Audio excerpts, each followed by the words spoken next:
राधे राधे महाराज जी।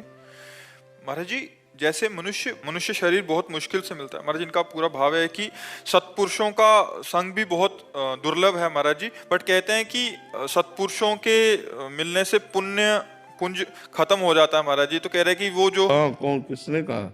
नहीं, जैसे मतलब संत दर्शन से पुण्य बढ़ते हैं, संत महापुरुषों के मिलन से पाप नष्ट होते हैं।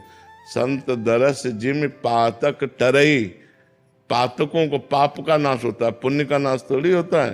पुण्य तो बढ़ता है तीर्थ जाने से, संत दर्शन करने से, महापुरुषों के सानिध्य से, तो पुण्य हमारे बढ़ते हैं। ये कैसी बात आ गई? पाप करने से पुण्य नष्ट होते हैं और वो पाप संतों के दर्शन से नष्ट होते हैं। संत दरस जीव पातक टरे, ऐसा समझ में आता है। महाराज जी एक उसमें कहते हैं कि पुण्य पुंज बिन मिले ना संता। हाँ, तो हमारे पुण्य एकत्रित हुए तो संतों का सानिध्य मिला, तो उससे और पुण्य पुष्ट होगा। इनका ऐसा भाव है कि पुण्य पुंज जो थे उससे तो संत मिल गए, उससे तो हम गाड़ी मोटर सब कुछ ले सकते थे।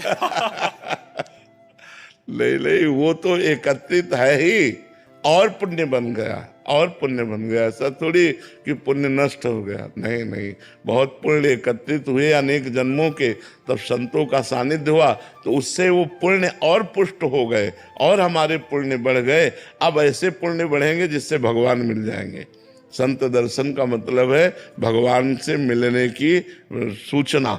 अगर सत्संग मिल गया, सच्चे साधु मिल गए, तो इसका मतलब भगवान भी मिल जाएंगे।